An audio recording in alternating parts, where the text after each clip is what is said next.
பார்த்தீங்கன்னா நம்ம கோதுரம் செய்து எப்படின்னு பார்க்கலாம். ஃபர்ஸ்ட் மாவு கிண்ணத்துல போட்டுருவோம்.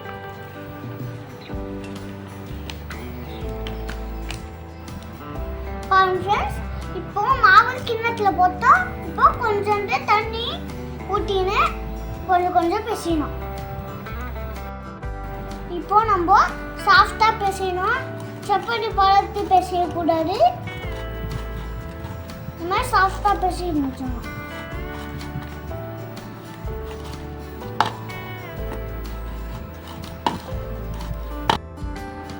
இப்போ இந்த மாதிரி நல்லா கையில ஒட்டுற படத்துக்கு இந்த மாதிரி பிசைஞ்சு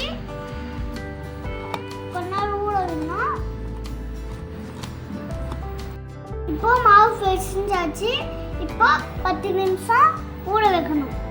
ஒரு பைட் மாவு எடுத்துருக்கோம். அதுக்கு சர்க்கரை 1/2 கிலோ சர்க்கரை கரெக்டாக இருக்கும்.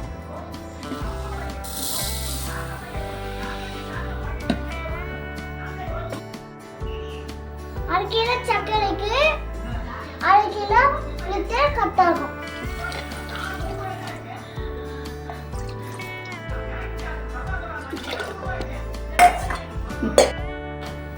இப்போ நம்ம ஜீரா காசு போடுவோம்.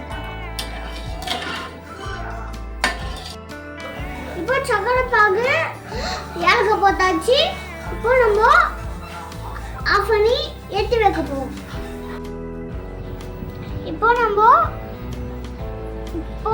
மாவை ஊற வச்ச மாவை உருண்டை பிடிக்க போறோம்.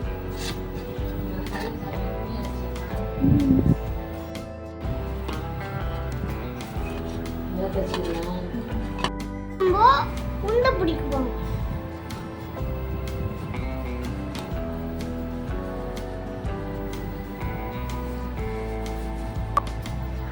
நம்ம உங்களுக்கு என்ன சைஸ் வேணுமோ உருண்டை பிடிச்சிக்கலாம். இந்த மாதிரி நல்லா அழுத்தி உருண்டை பிடிச்சா விரிசல் வராம உருண்டை இந்த மாதிரி வரும். இந்த மாதிரி விரிசல் இல்லாம உருண்டை பிடிக்கணும். இப்போ நம்ம சின்ன சின்ன உருண்டையா பிடிச்சாச்சு. இப்போ நம்ம எண்ணெயில போட்டு பொரிச்சு ஜீரால போடணும். இப்போ எண்ணெய் காஞ்சிச்சு. இப்போ நம்ம பிடிச்சி வச்ச உருண்டையெல்லாம் எண்ணெயில போட்டு பொரிக்க போறோம்.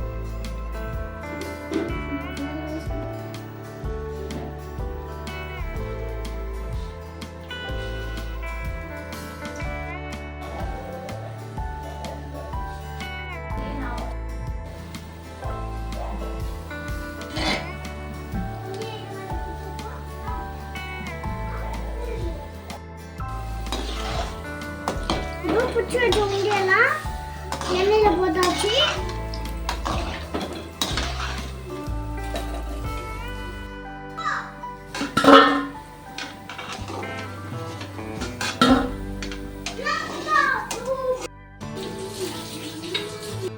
பொரிச்சு வச்ச உருண்டையெல்லாம் இப்போ ஜீரால போடுவோம்.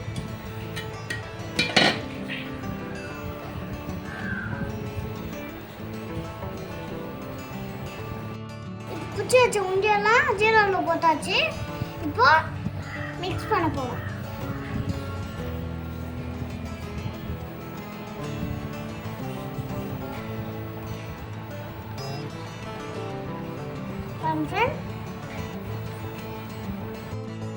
இப்போ 3-4 மணி நேரம் ஊறிட்டு அப்புறம்